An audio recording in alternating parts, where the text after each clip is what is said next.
We now have a gun on every table. We're ready to start shooting. What the Trump did he just say?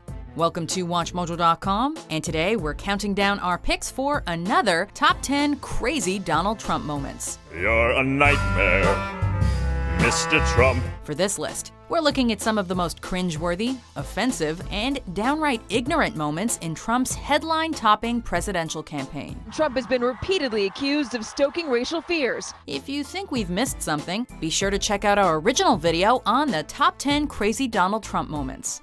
For the record, we're not saying he's crazy, but we understand why people think he is, or at least that he's had his share of ridiculous or outrageous moments. You are the single biggest liar. You probably are worse than Jeb Bush. Number 10. Trump attempts to be a foreign policy expert. I'm gonna bomb the shit out of him. It's true. I don't care. I don't care.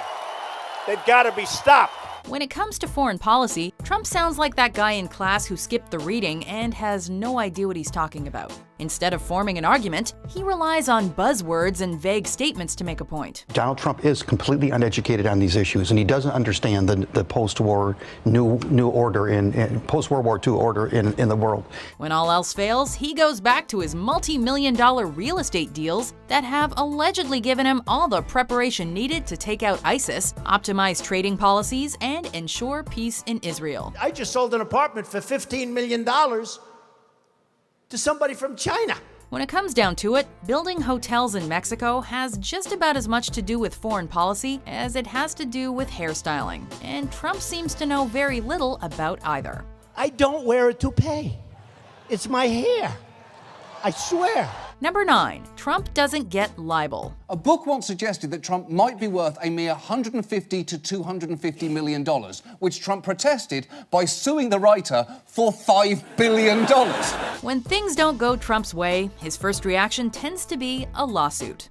But with me, we fight back. I'll probably sue Rosie because she doesn't tell the facts. Thanks to freedom of speech, however, his favorite way of expressing hurt feelings doesn't hold water. And publications are free to report on his controversial actions, for now.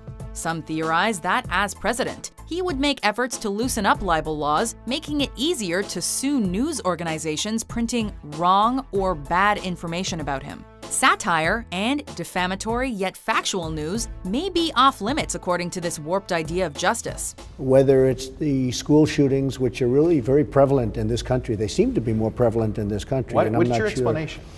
They're just sick people. They are mentally imbalanced. Maybe the Donald should take some time off from defending the Second Amendment and learn a thing or two about the first one. So important is our Second Amendment. The politicians are chipping away at it day by day. Number 8. Trump suggests banning Muslims from entering the U.S. Donald J. Trump is calling for a total and complete shutdown of Muslims entering the United States until our country's representatives can figure out what the hell is going on. This is where it gets really, really bad.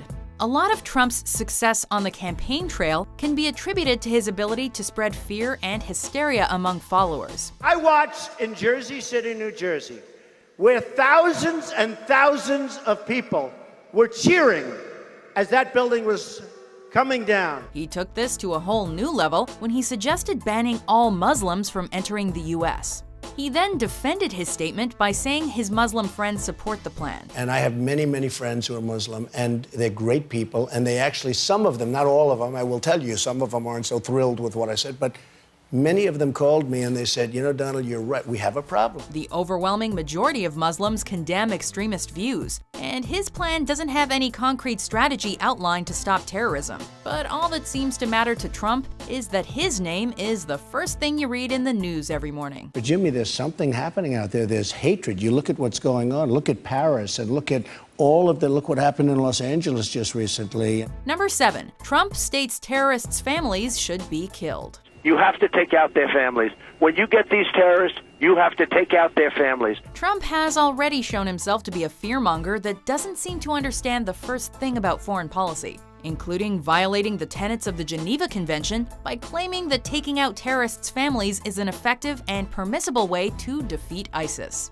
They then came to me, what do you think of what I said? It's fine. And if we want to go stronger, I'd go stronger too. Trump never misses an opportunity to throw out a buzzword, and he rationalized his sentiments by suggesting that political correctness is to blame. We can't worry about being politically correct. We just can't afford anymore to be so politically correct. The notion that he's the only candidate suggesting these policies because no one else condones murdering law-abiding citizens doesn't seem to have crossed his mind. And what would you do in those cities where there are people who we are trying to help, who ISIS is essentially holding hostage? You have to go in. First of all, when you take away their money, when you take away their wealth, that'll very much weaken, and it'll happen fairly fast.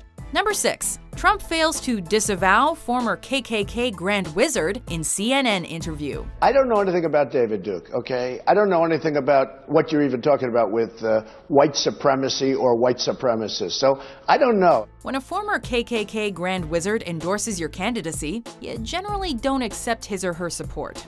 That just goes without saying. Trump, who's been called out for racism on many occasions, should understand that an endorsement tied directly to the KKK isn't something you should be proud of. His response during a 2016 CNN interview was predictably preposterous, and a faulty earpiece was conveniently blamed for the political gaffe thereafter. I'm sitting in a house in Florida with a very bad earpiece that they gave me, and you could hardly hear what he was saying. However, a more reasonable explanation may be that Trump didn't want to disenfranchise his racist followers. Trump even cited the one-time Grand Wizard as the reason he wouldn't run on the Reform Party ticket in 2000. You've got David Duke just joined.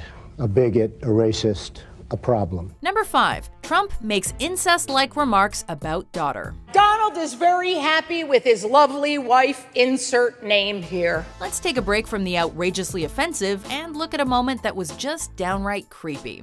It's perfectly normal to acknowledge the beauty of your daughter. Suggesting you would date her if you weren't related is a whole different story. And Trump did just that during a 2006 interview on The View. Although she does have a very nice figure. I've said that if Ivanka weren't my daughter, perhaps I'd be dating her. You know. This was back during a time when Trump's opinions were less controversial and more amusing. The Donald was unapologetic as ever, and left us asking the ever-popular question, did Trump just say that? Yes, he did. And it wasn't the first time he'd make those kind of remarks, as demonstrated by this clip from The Daily Show featuring an interview Trump did in the 90s, in which he made reference to the legs and potential breasts of his then baby daughter with then wife Marla Maples. She's got Marla's legs. We don't know whether or not she's got this part yet. Number 4. Trump has love-hate relationship with Megyn Kelly. You've called women you don't like fat pigs, dogs, slobs, and disgusting animals. Your Twitter account Only Rosie O'Donnell. Trump is no fan of Fox News, and there's one journalist in particular that he absolutely hates. Your Twitter account has several disparaging comments about women's looks.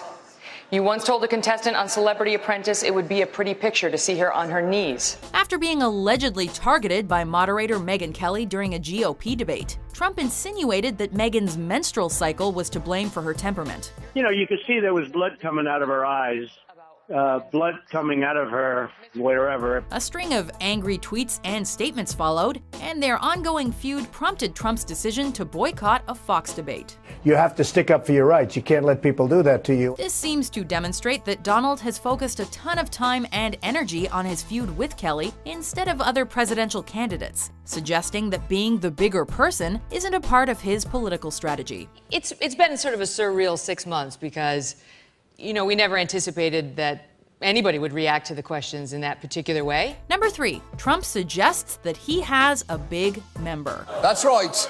Donald Trump just talked about his dick during a presidential debate. A dick which I presume looks like a Cheeto with a cheese dust rubbed off. Political debates are a great platform to discuss your qualifications for office. These could include what foreign policy experience you have, how well you can perform under pressure, and how big your Lyndon B. Johnson is. And he referred to my hands. If they're small, something else must be small. I guarantee you there's no problem. I guarantee it. Trump focused on the latter during one debate, alleging that political opponent Marco Rubio's attacks on his hand size were also an attack on something else down below the border. That's why I don't understand why his hands are the size of someone who's 5'2". Have you seen his hands? They're like this. And you know what they say about men with small hands? It does make one wonder if he's overcompensating, though. And perhaps it's only a matter of time before the people demand answers. You're running for president of the United States. Excuse me. I didn't start it. Okay, I didn't start it. But sir, with all due respect, that's the argument of a 5-year-old. I didn't start it. Number 2, Trump kicks people out of his rallies. Trump rallies have garnered a notorious reputation for violence. A number of protesters that have attended his many rallies have been escorted out by security on more than one occasion. In one notable instance, 78-year-old John McGraw punched a supposedly non-violent African-American protester at a rally while said protester was being escorted out. Yes, he deserved it. The next time we see him, we might have to kill him. Trump then made matters worse when he openly considered paying McGraw's legal fees. 78 years old. He obviously loves this country, and maybe he doesn't like seeing what's happening to the country. Despite all this, protesters continue to come out of the woodwork, which has even led to the cancellation of a rally in Chicago after violence broke out among Trump supporters and protesters. Before we unveil our number 1 pick, here are some honorable, or in this case dishonorable, mentions. You know, I could say, they'd say you don't cure, as an example, child molester. You don't cure these people. You don't cure a child molester.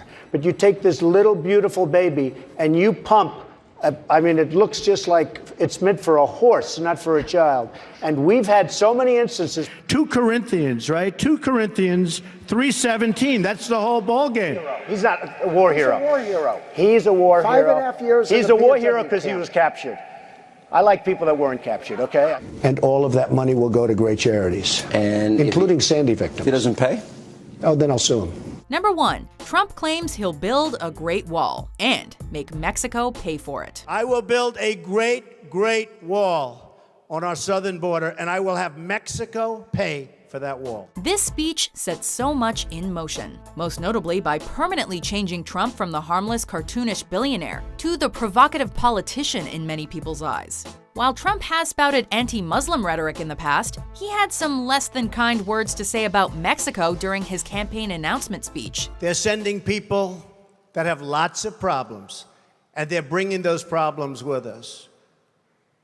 They're bringing drugs, they're bringing crime, they're rapists, and some, I assume, are good people. And yet, Trump inexplicably expects to win the Latino vote, despite his insinuation that Mexico is full of rapists and criminals. And I'll tell you something, if I get the nomination, I'll win the Latino vote. I will win it because I'm going to create jobs. Worse still, his strategy to stop illegal immigration sounds like something an elementary schooler would come up with. I would build a great wall, and nobody builds walls better than me, believe me. Unfortunately, America has no way of building a wall around Trump. But if they do, it's only fitting that he should have to pay for it. And the wall just got 10 feet taller, believe me. Do you agree with our list? Which huge Donald Trump moments got you talking? And it's very close to my heart because I was down there and I watch our police and our firemen down on 7-Eleven, down at the World Trade Center right after it came down. For more interesting and controversial top 10s published every day, be sure to subscribe to WatchMojo.com. Immigrants on the whole Come on, try getting it out. Try getting it out. I'll get it out. I mean, I don't know if you're going to put this on television, but you don't even know what you're talking about. Try getting it out. Go ahead.